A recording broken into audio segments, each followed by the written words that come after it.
할렐루야. 아멘. 부활의 아침입니다. 할렐루야. 저와 여러분들에게 부활의 영광이 아멘. 아멘. 함께 임하는 날이 될 줄로 믿습니다. 아멘. 히브리서 11장 말씀,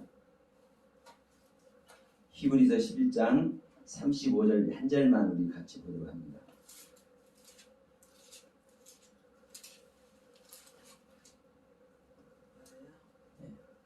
히브리서 11장 35절 우리 같이 천천히 한번 우리 합독합니다. 여자들은 자기의 죽은 자를 부활로 받기도 하며 또 어떤 이들은 더 좋은 부활을 얻고자 하여 악형을 받되 구차히 면치 아니하였으며. 아멘. 오늘 우리가 이 여자들이 되기를 바랍니다. 아멘. 아멘. 이 여자들이 되어서 부활을 받고 또 더 좋은 부활을 받기 위해서, 여러분 여기서 뭐라고 그랬습니까? 더 좋은 부활을 얻고자 해서 악형을 받되 구차히 면치 않으려고 했대요. 악형을 받는다는 것은 큰 고난을 당한다는 겁니다. 그런데 그 고난 당하는 것을 구차하게 면하려고, 안 받으려고, 그냥 넘어가려고 하지 않는다는 거예요. 무엇의 소망이 더 크기 때문에? 부활의 소망이 더 크기 때문에. 자, 세상에는 많은 종교가 있습니다. 세상에는 많은 종교가 있어요. 그래서 부활을 얘기하기도 해요. 다른 종교에서도 부활을 얘기하기도 해요. 그런데 기독교의 부활과 다른 종교에서 말하는 부활은 다릅니다. 다른 종교 부활이 어디 있다고 하냐? 그렇게 말하시는 분이 계실지도 몰라요. 이 동영상을 보시는 분들 중에서도. 그러나 우리가 보는 관점에서 부활이 아니라 그들도 부활을 얘기해요. 실질적으로. 자, 불교만 하더라도 윤회를 얘기합니까? 안 합니까? 다시 사는 걸 얘기하잖아요. 그러니까 나름대로 부활을 얘기를 하는 거예요.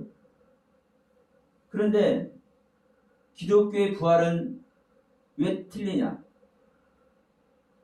여러분, 내가 부활하는 게 아닙니다. 내가 부활하는 겁니다. 그런데 자, 일단은 내가 부활하는 게 아닙니다. 누가 부활하신 겁니까? 하나님이 부활하신 겁니다. 하나님이 부활하신 거예요. 또 다른 말로 하면 우리들이 믿는 그 하나님이 부활의 하나님입니다. 그 하나님 자체가 부활이십니다. 그렇기 때문에 여러분, 우리가 어떻게 공덕을 쌓아서 좋은 데 이렇게 가려고 노력하고 우리가 공덕을 쌓아서 내세 더 좋은 사람으로 태어나고 또 싶고 이런 소망 가운데서 하는 부활이 아니라 내가 믿는 그 사람 자체가, 내가 믿는 그 전능자 자체가, 내가 믿는 신 자체가 부활이라는 거예요. 제가 처음에 뭐라 했습니까? 내가 믿는 사람 자체가 그랬죠? 여러분, 하나님이 사람이에요. 우리가 아는 사람이 아니라, 네? 우리가 아는 우리들의 사람, 이런 사람이 아니라 스스로 있는 사람, 모든 것을 할 수 있는 사람. 자, 예수님이 이 땅에 오셨죠? 예수님께서 이 땅에 오셨습니다. 예수님은 하나님이시지만 사람이십니다. 사람이세요? 아니, 마리아의 배에서 태어났잖아요. 그러고 자랐잖아요. 형제들하고. 완전한 사람입니다. 예수님은. 근데 그 예수님이 모든 것을 행하시는 하나님이시고 모든 권세를 가지신 권세자예요. 그 예수님이 하나님 자체이십니다. 그렇기 때문에 내가 믿는 그 사람, 내가 믿는 그 하나님, 내가 믿는 그 신이라고 제가 말씀을 드린 겁니다. 우리들이 믿는 사람이 부활이요. 이 말 여러분 조금 이상하게 들리실지 모르겠지만 제가 말한 전체적인 맥락을 한번 보세요. 우리가 믿는 사람이 예수가 부활이요. 우리가 믿는 하나님이 부활이요. 우리가 믿는 신이 부활입니다. 그러니까 여러분 그 신을 믿으면, 그 하나님을 믿으면, 그 사람을 믿으면 부활 생명이 되는 거예요. 여러분들도 부활 생명 되시고 저도 부활 생명 되고 이 시간 예배하는 모든 사람이 부활 생명이 되기를 원합니다. 이게 여러분 우리 소망이고 우리들이 신앙생활을 하는 이유입니다. 결론은 옛날에 이런 광고 있어요. 결론은 버킹검이야. 결론은 뭐예요? 여러분 결론은 우리가 부활 생명입니다. 그런데 우리가 이렇게 간절한 소망은 있지만 부활 생명이 안 되어버리면 어떡하냐.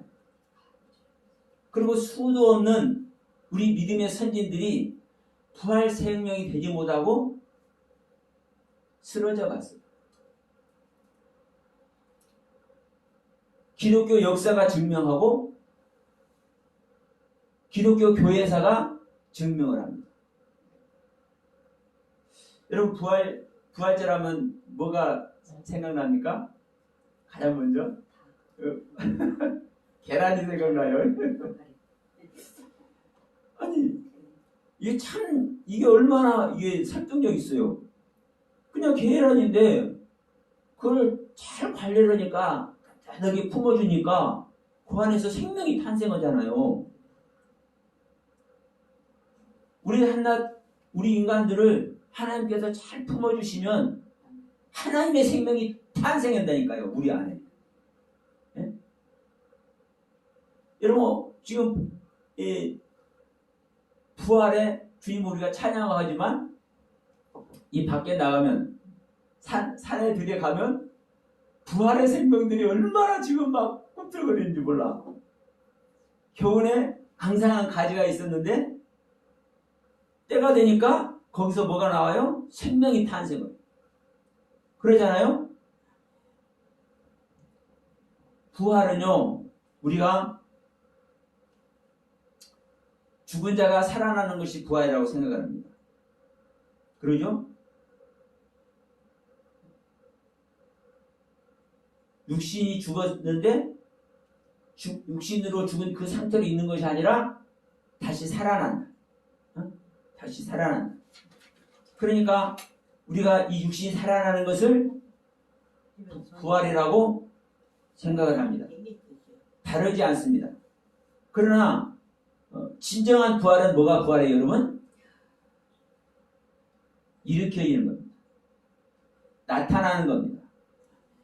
세워지는 겁니다. 이게 부활이라는 이 단어가 아나스타시스라는 이 단어인데 헬라어로 이 히브리어는요 품이라는 단어예요.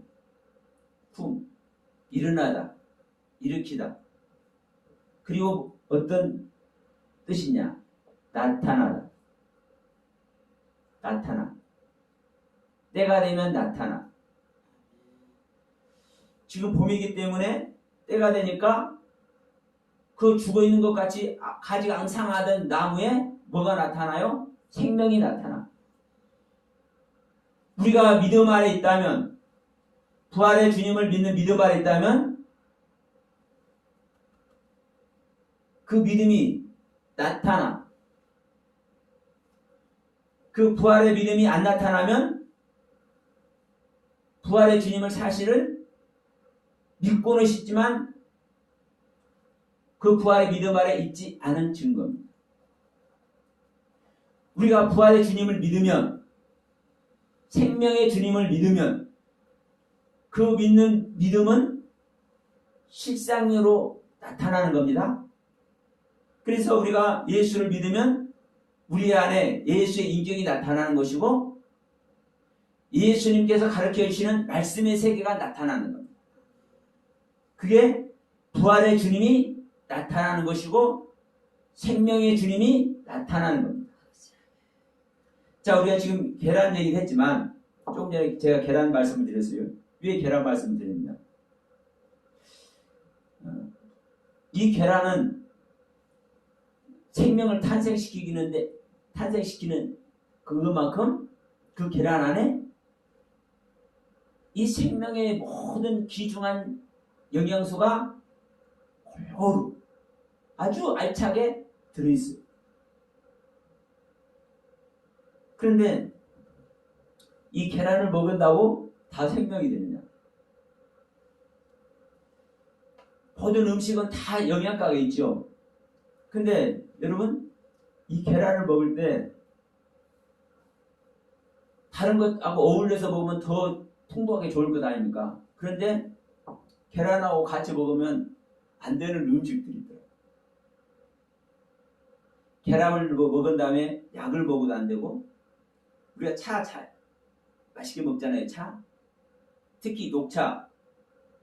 이 녹차를 계란 먹은 다음에 후식으로 바로 같이 곁들여서 먹어도 안 돼요.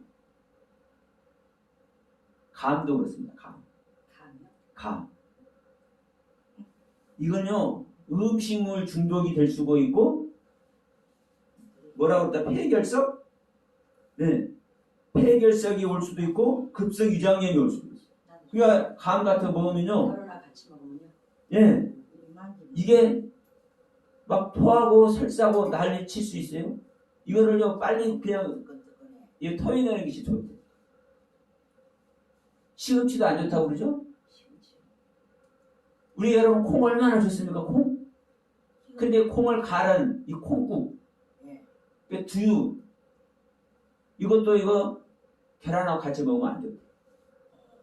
그러면 자 보세요. 제가 이 말씀을 드리는 이유가 왜 이런 말씀을 드리냐면, 아무리 귀한 말씀도 아무리 귀한 음식도 같이 먹어야 될 것이 있고 먹지 않아야 될 부분이 있는 거예요. 그러면 보세요. 콩국 속에 있는 영양소 중에 계란과 같이 먹어서 이로운 것이 있겠습니까? 없겠습니까? 있어요. 다 나쁜 게 아니에요. 영양소, 여러 가지 영양소가 있잖아요. 자, 감 속에 있는 영양소 중에 계란하고 같이 먹어서 이득이 되는, 서로 플러스 알파가 되는 영양소가 있겠습니까? 없겠습니까? 감 속에도 있어요. 시금치 속에도 있어. 그런데 문제는 뭐냐면, 그 전체, 감 전체 감 속에 있는 그 영양소들 대부분이 뭐하고 안 맞다는 거예요? 계란하고 합쳐지면 안 맞다는 거예요. 시금치도 마찬가지고, 콩국 두유도 마찬가지고, 이 녹차도 마찬가지고. 제가 왜 이 말씀을 드리냐면, 제가 조금 전에 말씀드렸죠. 우리가 부활의 주님을 알면 그 부활의 주님이 나타나는 것이다. 우리가 예수 그리스도를 믿으면 그 예수 그리스도의 생명이 우리 믿는 자 안에서 나타나는 것이다. 똑같습니다. 우리가 계란을 먹으면, 계란 하루에 2-3개만 먹으면 아주 건강에 유익하되잖아요. 계란을 먹으면 그 계란의 영양소가 우리의 건강에 나타나는 겁니다. 그렇잖아요? 그런데 계란을 먹을 때 다른 것과 잘못 먹으면 오히려 독이 돼요. 우리가 부활의 주님을 알고 생명의 주님을 알고 그 주님을 믿어요.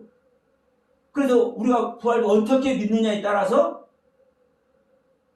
부활의 길을 가지 못하고 부활 생명이 되지 못하고 그리스도의 생명을 얻지 못하는 이 일이 일어나는 거예요. 이 일이 실제로. 자, 우리가 계란을 먹는데 실제로 감을 같이 먹어버리니까, 시금치를 같이 먹어버리니까 안 좋은 일이 일어나네. 막 구토하고 설사하고 배가 그냥 부글부글 끓고 난리를 쳐. 고통 속에 들어가. 그러면 우리가 이 육신의 신체 속에서 그걸 느낄 수는 있지만 이 영적인 세계는 여러분 느끼지를 못해요. 사실. 그렇잖아요? 이 영적인 세계는 느끼지를 못해요. 물론 영적으로 예민해진 사람은 느끼죠. 근데 우리는 여러분 대부분 우리는 나면서부터 마귀의 자식인 줄 믿습니다. 거짓의 아비에게 우리는요, 우리 자신이 거짓의 아비인 거예요. 그러면 이 거짓의 아비에게 속한 부활의 생명으로 나가지 못하도록 하는 그 말씀과 부활의 생명의 말씀을 같이 우리가 먹어버리면 부활 생명으로 들어갈 수 있겠습니까? 없겠습니까? 근데 우리는 거짓의 아비의 생명 자체이기 때문에, 옛생명 자체이기 때문에 그걸 못 느끼는 거예요. 그 영적인 세계를. 그래서 제가 여러분 우리가 공부하면서도 우리가 옛사람에게 속는다, 거짓의 아비에 속는다라는 말을 제가 많이 드리죠. 실제로 여러분 그렇게 하고 있는 거예요. 근데 이걸 느끼지 못해. 근데 여러분 그것이 증명되는 게 뭐냐면 부활의 주님을 믿는데 왜 부활이 안 되고 이 성경에서 나오는 부활에 대해서도 왜 다르게 늘 얘기를 하고 예수 그리스도의 생명을 얻는 일에 있어서 우리가 예수 그리스도의 생명을 얻으면 보세요. 예수님이 누구예요? 하나님의 생명. 우리의 능력과 은혜와 사랑과 기쁨과 이 모든 환희를 시때때로 선물해 주신 주님이에요. 그런데 그 안에 있지 못하고 내전자가 그려지고 가슴이 콩닥콩닥 뛰어지고 이런 일이 진짜 우리 삶 가운데 있잖아요. 근심 걱정을 하고 미움 다툼 시기 질투 안에 있고 그러면 여러분 우리가 보석 같은 주님을 믿으면서도 모든 사랑의 그 간절함을 다 선물해주는 그 주님을 믿으면서도 그 주님하고 연합한다고 하면서도 그 주님과 함께하지 못하는 거잖아요. 그럼 뭐 하는 거예요? 결국은 증명된 거예요. 증명. 그 우리 믿음 사람들의 그 모습 자체가, 이 사람들이 행하는 그 말 자체가 나는 예수와 함께하지 못했고 내가 부활 생명 되지 못한 것을 다 증명하고 있는 거예요. 저부터서. 제가 부활 생명이 됐으면 어느 정도 부활 생명이 됐겠습니까? 저는 조금은 부활 생명이라고 얘기할 수 있어요. 말씀 깨달아지는 거 조금, 내 자신을 조금 버리는 것만큼, 그만큼 제 안에 현실로 실제된 그것만큼 저는 부활 생명 됐다고 얘기할 수 있어요. 물론 누구나 다 마찬가지일 겁니다. 그러나 분명한 것은 내가 부활 생명이라고 할 수 있든 할 수 없든 분별되는 말씀을 우리 주님은 주시잖아요. 최소한 말씀의 분별이라도 하게 하고 내 자신의 상태를 진단이라도 하게 해. 주님 안에 있으면, 그 부활 안에 있으면. 근데 그 안에 있지 못하다는 것은 내가 부활의 소망 안에 있지만 모든 사랑과 그 긍휼의 은혜 안에 있고 싶지만 그 부분과 연합하고 싶지만 그 안에 있지 못하구나. 다른 사람 하지 마시고 내 자신을 볼 때 내가 그 안에 있지 못한 것이 사실이구나. 여러분, 아는 사람의 큰 축복이 임할 줄 믿습니다. 왜 모르면 그냥 그 속고 그냥 흘러가는 거예요. 자, 보십시다. 이 안에 여기 오다 보면 중랑천이 흘러요. 중랑천이 흐르면 자 위에서부터 물이 흘러오잖아요. 물이 흘러와. 저 밑에까지 흘러가. 그런데 그 옛날에는 다 이 개울에서 다 빨려고 다 물도 들여다 먹고 그랬어. 저는 시골에 살았는데 그 개울물 동이로 여다가 집에 항아리에다 부어놓고 그 물을 먹었어요. 실제로. 그러면 나쁜 것을 뭐 똥덩어리가 됐든 뭐가 됐든 나무꾼과 그런 이야기도 있어요. 그러면 뭐가 됐든 좋지 않은 것을 상류에서 저 위쪽에서 그 물에 흘러내리면 그 물이 밑에까지 계속 오염되잖아요. 그걸 모르면 그대로 먹어. 내가 신앙적으로 오염되지 않은 상태라는 걸 모르면 그냥 그걸 먹고 계속 흘러가. 근데 그것이 발견되면 이 물이 냄새도 나는 것 같고 뭐 조금 옛날하고 이상해. 그래서 이걸 가다 보면 짐승이 쌓아놓은 똥이 됐든 뭐 짐승 사체가 있을 수도 있어요. 그런 것이 됐든 뭐가 이제 발견이 되면 그걸 치워버리면 이제 맑은 물, 깨끗한 물, 생명수의 물을 먹을 수 있잖아요. 근데 그걸 치우지 않으면 계속 먹는 거예요. 더럽고 오염된 물. 우리 여러분 신앙생활 똑같습니다. 내가 그것을 치워버리지 않으면 나의 상태를 부인해내지 못하면 그 상태 안에 우리 안에 머물 수밖에 없는 거예요. 우리는 나면서부터 마귀의 자식이고 거짓의 아비인 걸 명심하시기 바랍니다. 이것을 자꾸 까먹게 하고 자꾸 어떻게 얘기하냐. 우리가 예수를 믿음으로 말미암아 죄는 따라간다. 사망에서 종결시켜버린다. 이런 성경 구절이 있다 보니까 나는 죄하고 상관없는 존재를 다 얘기를 해. 주님의 제자들 그렇게 했는가 안 했는가 보세요. 주님의 제자들. 그 어마어마한 죽은 자를 살려내는 그 일을 하면서도 수많은 생명의 교회들을 세우고 정말 주옥같은 하나님의 말씀을 전하는 성경을 기록해서 후대들에게 전하고 이 엄청난 일을 하면서도 그들 자신이 나는 죽을 수밖에 없는 존재. 나에는 죄인이라는 존재. 항상 그 아래 있었습니다. 주님의 제자들.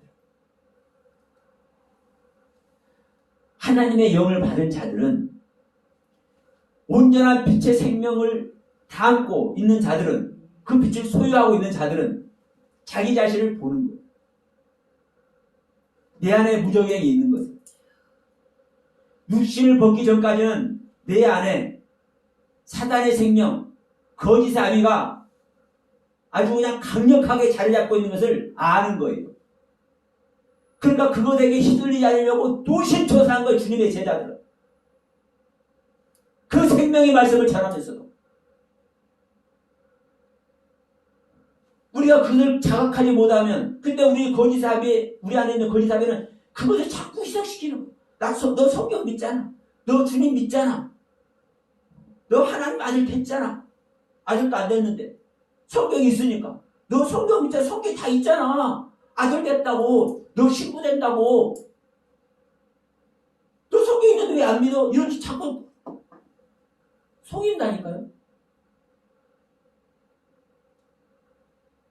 우리는 그래서 십자가 외에는 자랑할 것이 없다고 바울이 그럽니다.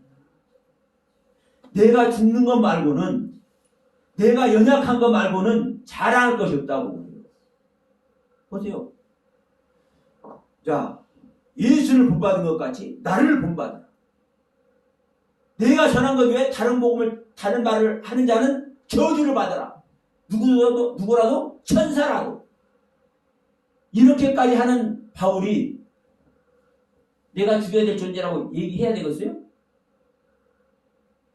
그런데 바울은 그런단 말이에요. 왜? 그 점도 없고 흠도 없는 말씀으로 그 생명의 빛으로 자기 안에 소유된 하나님의 말씀으로 자신을 보니까 자신을 알게 하니까 자신은 뭐밖에 안 되는 거요? 참빛이 들어오면 더 참빛이 들어온 것만큼 내 안에는요 더 선명하게 보이는 거예요. 그래서 주님의 제자들은요 자기 자신을 부인하는 세계를 그렇게 간답니다. 이 부활의 생명, 네? 아니 주님의 제자들 그 자체가 부활의 생명 소유하고 있는 거예요. 그 부활의 생명을 소유하고 있기 때문에 야, 너 안진뱅이야? 나면서부터 안진뱅이였어? 내 안에 부활 생명이 있다. 그분이 주님이시다. 그 주님으로 그 주님의 능력으로 너를 일으키고 싶으니까 그리고 주님께서 그렇게 하기를 원하시니까 너 일어나 버려. 그 일어나 버리잖아요. 자, 베드로가 죽은 자한테 갔어요? 들어갑니까? 누굽니까? 이름이 원래 생각 안 나네. 자, 그런데 야 잠잔다. 그러면서 다비다야. 다비다죠? 다비다야. 일어나라 하니까 일어나 버리잖아요. 왜? 빛의 생명, 부활의 생명, 생명이 실상이신 주님이 계시기 때문에 그 주님으로, 그 주님은 여러분 항상 나타나는 주님인 줄 믿습니다. 빛은요 감출 수가 없는 거예요. 생명은 감출 수가 없어. 부활은 그 생명 자체가 부활이기 때문에 감출 수가 없어요. 아니 계란을 잘 부어주니까 생명 병아리가 나와버렸어. 병아리 감추려고 하면 감춰져요? 안 감춰져요? 감추려고 이렇게 덮어놔서. 그런데 그 속에서 삐약 그러네. 감추려고 뭐 바가지 옆에서 이렇게 하나 감춰서 감추고 싶어서. 그런데 그 속에서 삐약 그래. 감춰져야 안 감춰져야 생명이 안 감춰지는 거예요. 그러니까 자 베드로가 됐든 요한이 됐든 바울이 됐든 야고보가 됐든 빌립 집사가 됐든 가지고 있는 부활 생명 그냥 나타나는 거예요. 여러분 그 생명으로 성령이 내리는 안수도 하고 엘리오파 넷이 자 물 가운데서 침례도 주고 세례도 주고 죽은 자도 살려내고 안전병이도 일으키고 별거 다 한다니까요. 그러면 중요한 것은 여러분 이 부분입니다. 우리가 그 부활 생명 돼야 되잖아요. 우리가 그 부활 생명 돼야 되잖아요. 그런데 오늘 부활주일이지만 여러분 가만히 생각해 보십시오. 제가 이 비판을 하고 뭘 이렇게 하려고 하는 것이 아니라 우리는 현실을 봐야 돼요. 수도 없는 부활 얘기를 할 겁니다. 근데 여러분 어떤 부활 얘기를 하는지를 여러분 살펴보세요. 주님께서 부활하신 거죠. 당연하죠. 그러면 여러분 주님께서 부활하신 그 사실 자체가 우리가 그 사실 자체를 아는데 그것을 아는 우리가 부활 생명이 되어 있나?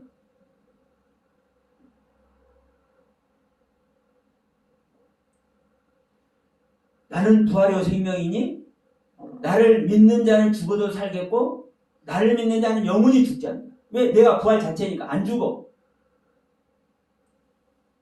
이게 무슨 의미예요? 너희들이 부활한 나의 상태, 나란 존재가 어떤 생명의 상태인지 내가 죽었다가 부활한 거 너희들 알고 있지? 너희들이 앞으로 이거 볼 거야? 그것만 믿으라 아니라 그것만 너희들이 알면 된다 안 된다? 그 아는 색이 실제에 가야 되는 겁니다. 그 아는 색이 실제에 가야 돼. 그럼 우리 믿는 자가 부활이신 예수님을 아는 그 실제의 세계를 가는 것이 영원히 죽지 않는 거예요. 지금 우리 살아있는 상태에서 주님 믿잖아요. 그럼 영원히 안 죽어야 돼. 그러면 여러분 스스로 한번 생각해 보십시오. 영원히 안 죽는다는 이 이야기를 맞아, 영원히 안 죽어. 이 모든 사람들이 그걸 알고 있습니까? 안 알고 있습니까? 영원히 안 죽는다 이 요한복음 11장 25절 27절 이 얘기를 알면서도 왜 영원히 안 죽는다고 했을까? 분명 말씀 영원히 안 죽는다 했어요. 한두 군데 나오는 게 아니에요. 이 이야기가 8장 51절에서도 말하고. 그러면 그 말을 아는 거예요? 모르는 거예요? 모르는 거예요. 왜 영원히 죽지 않는지 모르는 거예요. 그러나 주님의 생명이 들어오면, 부활의 생명을 가지면 왜 영원히 안 죽는지 그냥 아는 거예요, 여러분. 그러니까 우리가 이 부활을 얘기할 때도 육적인 부활이냐 영적인 부활이냐 이런 얘기하죠. 자, 사도행전 17장 한번 가봅시다.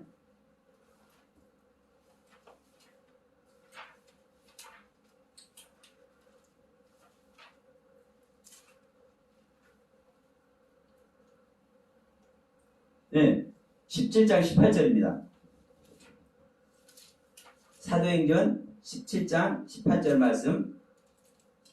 어떤 에비쿠레오와 스도이고 철학자들도 바울과 쟁론할세 혹은 이르되 이 말장이가 무슨 말을 하고자 하느뇨 하고 혼 이르되 이방신들을 전하는 사람인가 보다 하니 이는 바울이 예수와 또 몸의 부활 전함을 인함이로라. 이제 아덴에서 바울이 이제 복음을 전하니까 에비쿠레오라고 하고 스도이고라고 하는 철학자들이 이 사람들은 부활을 안 믿는 사람들이에요. 그러니까 이건 어떤 이방의 논리를 전한다 이렇게 얘기를 해. 그러니까 여기서 우리 한글 성경에는 이제 몸의 부활 전함을 인함이라 이렇게 얘기잖아요. 근데 여기서 몸의 부활이라고 이렇게 번역한 이 자체가 육신이 죽은 상태, 이 상태가 다시 부활한 것을 전제로 하기 때문에 몸의 부활이라는 얘기를 합니다. 이 원문 자체는 몸이라는 단어가 없어요. 그냥 이 부활이라는 단어, 아나스타시스라는 이 단어만 있는 거예요. 그런데 우리는 이 육신이 예수님의 육신이 죽었다가 살아났기 때문에 이것을 우리들이 이제 기억을 하잖아요. 그러니까 육신이 죽었다가 사는 것을 부활이라고 얘기한단 말이에요. 그러면 이것이 부활이라고 얘기하면 지난번에 잠깐. 자, 11장에서 요한복음 11장에서 누가 부활하는 얘기를 합니까? 나사로가 부활하는 얘기를 하죠. 이제 그때도 제가 한번 말씀을 드린 기억이 나는데 나사로는 예수님께서 부활시켜가지고 그 부활시킨 상태에서 계속 주님을 믿은 거 아닙니까?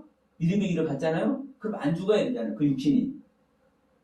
그러니까 여러분 이 육신이 죽고 안 죽고 이것을 부활이라고 안 한다니까요. 나는 부활이라고 생명이라고 하잖아요. 예수님께서. 예수님의 생명 자체가 부활. 예수님 자체가 다시 말합니다. 그 원문을 보면 이래요. 예수님 자체가 부활이고 예수님 자체가 생명이요. 네? 예수님 자체가 부활이고 예수님 생명 자체가 생명이요. 예수님 자체가 생명이요. 그리고 부활이라는 것을 죽었다가 살아나는 것을 부활이라고 안 해. 자, 일으키다. 이렇게 세우다.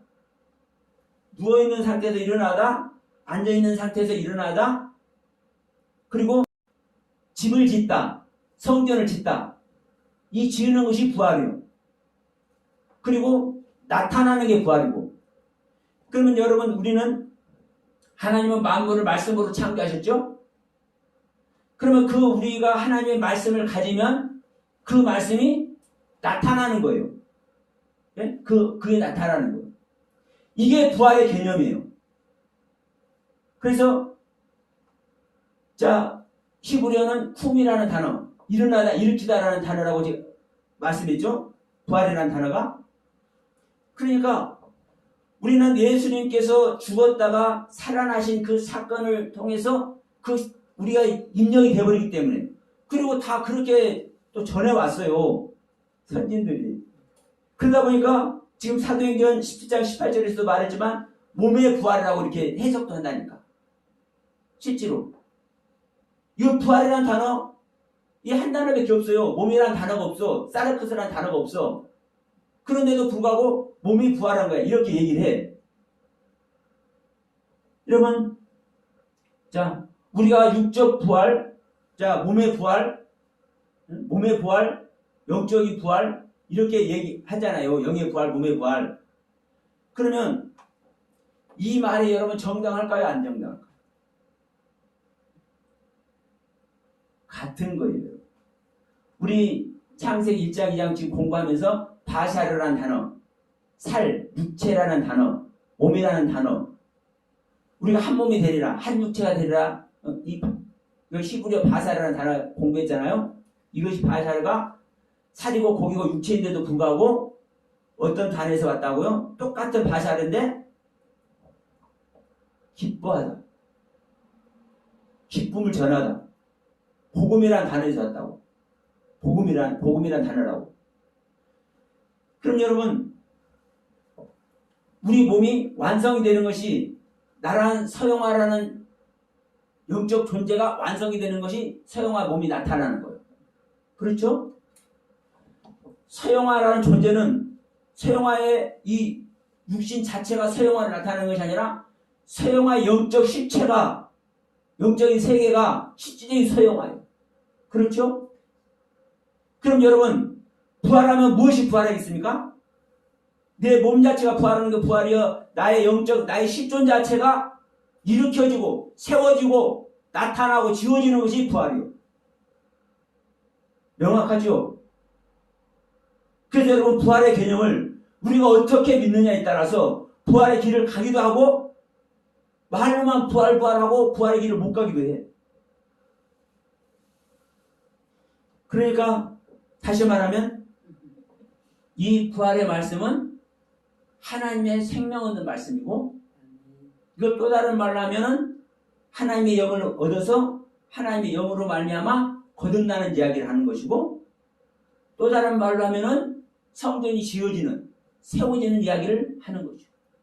그래서 우리 지금 히브리서 11장 35절 말씀 우리가 봤지 않습니까? 여자들이 더 좋은 부활을, 지금 부활을 얻었어요. 그런데 여러분 뭐라고 하는지 한번 봅시다. 여자들이 자기의 죽은 자를 부활로 바꾸다 합니다. 이 부분을 보세요. 자기의 죽은 자를 부활로 바꾸다 합니다.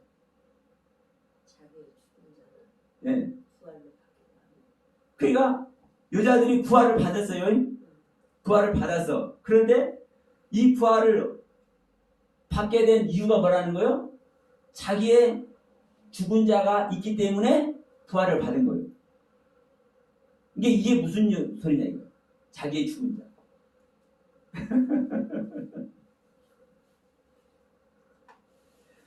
내가 나의 옛사람을 죽음으로 넣어줘야, 나의 옛것이 버려져야 거기서 부활한다니까. 내가 왜 나의 옛것을 버려요? 나의 옛생명 가지고는 주님과 연합할 수 없기 때문에, 주님의 생명을 맞이할 수 없기 때문에 새 신랑을 맞이할 수 없기 때문에 새 신랑을 맞기 위해서, 예수님을 맞기 위해서 나의 옛 것을, 더러운 것을, 옛 생명을 버려야 되는 거예요. 이게 나의 죽은 것이에요. 나의 죽은 것. 그래서 지금 뭐라고 얘기하는 거예요? 여자들이 자기의 죽은 자를 부활로 받아. 자기의 죽은 자가, 자기 생명이 죽은 자가 되었을 때 이게 부활로 받는다니까요. 그러면 내 생명 자체가, 여러분, 내 생명 자체가 죽는 것이고 그것으로 말하면 내 생명 자체가 부활이 되는 거예요. 그래서 자기의 죽은 자로, 자기의 죽은 자를 부활로 받는다고 이렇게 표현한 거예요. 그럼 여기서도 여러분, 여자라는 얘기를 제가 말씀드릴게요. 이 여자라는 단어는 키네라는 단어인데, 이 키네라는 단어는 기노마이라는 단어에서 옵니다. 다시 말하면 기노마이라는 단어는 낳다, 탄생하다, 일으켜 세우다, 생명이 탄생하는 거예요. 그러면 생명이 탄생된 자를 여기서는 여자라고 표현한 겁니다. 기네라는 단어로. 그러면 아무 여자들이나 죽은 자를 부활로 받는 것이 아니라, 자기의 죽은 자를 부활로 받는 것이 아니라, 그리스도의 생명으로 탄생된 존재일 때 바로 이 자가 자기 죽은 자로 부활을 받는 거예요. 자기 자신을 버려져야, 이 버려지는 것 자체가 또 기노마이 하는 겁니다.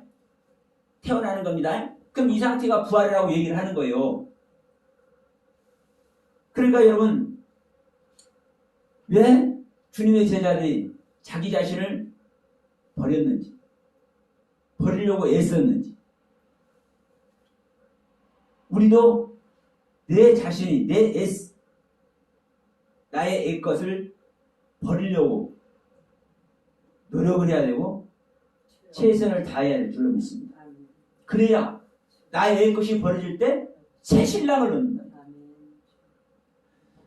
나의 더럽고 추하고 이 옛생명에는 주님께서 절대로 안 오셔. 왜? 같이 할 수가 없기 때문에. 그래서 나의 것이 버린다고 버려지는 것도 아니지만, 그래서 제가 이렇게 말씀드렸어요. 우리 생각 속에서 다 일어나는 일이다. 내가 어떻게 마음을 먹느냐에 따라서 그 안에서 다 일어나는 일이다. 욥은 실제로 온갖 고난을 당함으로 말미암아 그때 다 깨닫고 자기 자신을 버렸지만, 고넬료는 자기 생각 안에서 자기 자신을 버렸기 때문에 하나님은 베드로를 보내서 생명 얻는 해결을 하시는 것이다. 여러분, 그래서 우리가 어떤 생각, 어떤 마음을 갖느냐, 어떤 신앙관을 갖느냐, 이게 중요하다고 얘기하는 거예요. 그러니까 부활이라는 이 관점도, 부활이라는 개념도 우리가 어떻게 알아야 되겠냐. 우리가 죽었다가, 우리 육신이 죽었다가 사는 것만 부활로 생각하면, 내가 지금 살아있으니까, 우리 육신이 살아있잖아요. 그러니까, 마지막 날 이 육신 벗을 때 부활하겠지, 이런 생각 안에 있다가, 그럼 뭐예요? 결국은 부활 생명 돼야 안 돼요? 절대로 안 되는 겁니다. 살아서 믿는 자는 영원히 죽지 않는다. 영원히 죽지 않는 생명이 부활이라고요. 부활 생명 자체는 죽지 않는다니까요. 그래서 예수님은 하나님의 생명 자체잖아요. 죽는 생명이 아니기 때문에 그냥 나타난 거예요. 죽었다가 나타나는 것이 아니라, 우리 인간들이 볼 때 죽은 모습이 되었고, 우리들이 볼 때 그 육신이 죽은 것이지, 예수님 자체는요, 보세요. 문을 닫아놨어. 문 열지도 않고 들어가 버렸어. 예수님의 육신 자체가, 제어가 됩니까? 안 됩니까? 하나님에게는요, 육신도 똑같은 영적인 상태랑 똑같은 거예요. 이게 말씀의 세계라고요. 말씀의 세계. 실제적인 이 하나님의 능력의 세계고. 그럼 예수님이 실제 행하셨잖아요. 실제로. 아니 어떻게 이 육신을 가진 자가 무릎 위를 걸어다니냐고. 아니 육신을 가진 자가 어떻게 떡을 띄워준다 해서 수만 명이 먹고도 남아버리는 역사가 있냐고. 예수님의 육신 자체가 영적인 존재인 거예요. 예수님은 죽을 수가 없어요. 예수님의 생명 자체가 부활이요. 나타나는 생명이요. 그렇기 때문에 여러분, 우리가 그 부활 생명을 내가 가지려고 할 때 언제? 지금 이 땅에 우리가 신앙생활 하면서 그래야 우리가 부활 생명이 되는 것이지. 부활은 육신이 죽었다가 살아나는 게 부활이에요. 우리가 죽으면 나중에 부활할 거야. 이런 신앙관을 갖고 있으면 절대 부활 생명이 못 되는 거예요. 그래서 여러분, 우리가 오늘 또 이 부활절을 맞이해서 이 부활절을 맞이해서 여러분, 부활이라는 관점이 뭔지, 몸의 부활이 뭐고 영의 부활이 뭔가 이게 따로따로 있는 것이 아니라 실제로 몸도 영도 같은 이야기다. 똑같은 하나의 말씀의 세계다. 우리가 생각하는 육신을 육신이라고 하지 않고, 그래서 육신이 죽는 걸 죽음이라고 성경은 사실은 말 안 하는 거예요. 그래서 우리가 이 몸의 부활이 됐든 영의 부활이 됐든 사실은 똑같은 부활 얘기를 하는 것이다. 이런 것을 잠시 여러분 말씀을 드렸습니다. 기도합시다. 아버지 감사합니다. 부활의 날, 부활의 말씀을 잠시 상고했습니다. 우리들이 한 말씀 한 말씀 바르게 할 때 그 말씀의 세계가 나타나고 그 말씀의 세계로 말미암아 아버지의 경륜 안에 들어가는 줄 믿습니다. 하나님을 믿는 모든 자들 위해 진정한 부활의 영광이 그 말씀을 바로 알므로 말미암아 나타지는 일이 모두가 있기를 간절히 바라고 구원할 때 우리의 크신 하나님께서, 우리의 살아계신 하나님께서, 우리에게 모든 것을 하늘의 유업을 주시고자 하시는 그 하나님께서 우리들에게, 믿는 자들에게 크신 부활절의 선물을 허락하실 줄로 믿습니다. 아멘. 감사합니다. 저와 여러분들은 다시 한번 말씀드리지만 이 부활의 의미를 잘 새겨야 될 줄을 믿습니다. 부활을 알면서도 부활 세계를 가지 못하는 이런 아픔이 있다면 그건 정말 불행한 것이고, 우리가 다 이 땅에 있을 때 실제적인 부활 생명이 되어야 되는 것이고, 지금 히브리서 11장 35절 이 여자들과 같이 더 좋은 부활로, 우리가 믿음에서 믿음에 이르게 한다는 말씀도 있죠. 더 좋은 부활로, 더 나은 구원으로. 우리가 구원을 얻었지만 또 끝까지 견디는 자가 구원을 얻습니다. 더 나은 구원이죠. 똑같은 소리입니다. 믿음에서 믿음을 이루게 하고, 구원에서 더 큰 구원에 이르게 하고, 부활에서 더 좋은 부활을 얻는 것이고, 그래서 우리가 이 땅에 있을 때 진정한 다 부활 생명에 대해서, 더 장성한 부활 생명에 대해서 진정한 하나님의 영광에 다 들어가기를 바라면서 오늘 말씀 마치려 합니다.